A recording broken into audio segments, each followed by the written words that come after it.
Hello and welcome back. I need to ask you a question. Have you ever felt like the label ADHD doesn't even begin to explain what's actually going on inside your mind?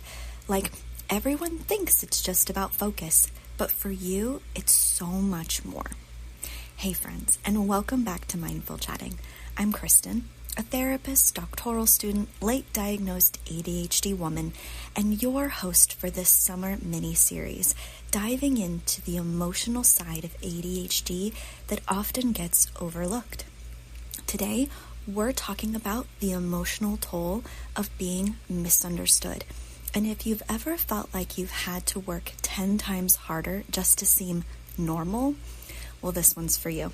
Grab your hunky drink. Let's do this. ADHD gets thrown around so casually.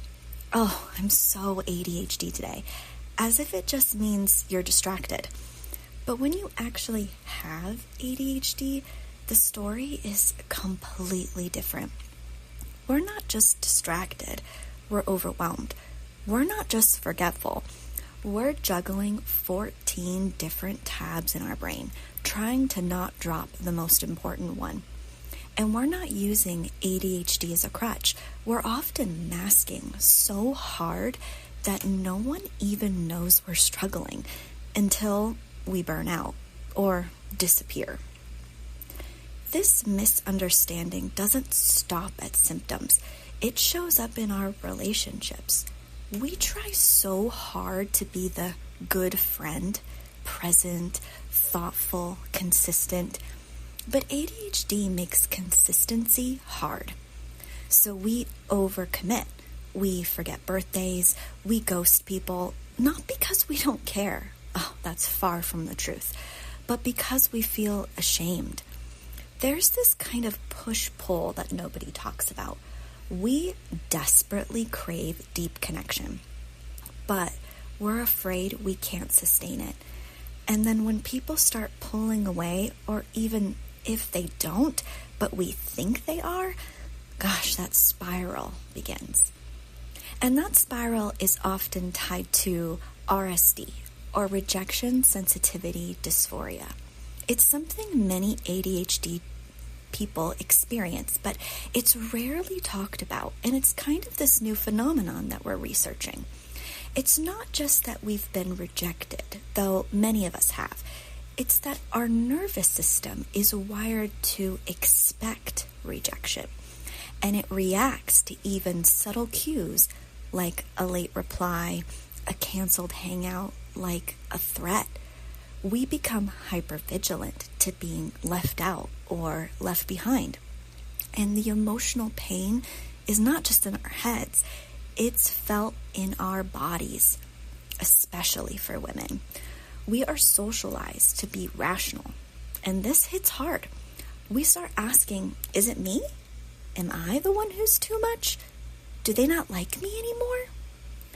What's wild is you can be surrounded by people, have a full calendar, be a high achiever, and still feel completely alone. Because if you're masking, if no one really sees your struggles, it doesn't matter how many people you have around you. You don't feel with them. This is the kind of loneliness that research doesn't always catch, especially for adult women with ADHD who've been overlooked, misdiagnosed, or told they're too much. And this is exactly why I decided to study this. I'm conducting a research study to better understand the social and emotional experiences of women with ADHD. And I'm especially looking at how ADHD symptoms might contribute to feelings of social disconnection and loneliness. If you're a woman between the ages of 18 and 40 and have been diagnosed with ADHD, I'd love for you to participate. If you choose to participate, you'll complete a short online survey that takes about 10 to 15 minutes. And participation is completely voluntary, and your responses will remain confidential. If you're interested, please check the link in the show notes. Thank you for helping us better understand ADHD in women. You will be a voice for this. So if you ever felt like you're too much or not enough, like you're faking your way through friendships or masking just to get by, you are not alone, and you're not broken. This podcast and this research is for you. Let's stop treating ADHD like it's just a productivity issue. Let's start talking about the emotional reality of living with ADHD. Until next time, I'm Kristen, and I'm so grateful you're here.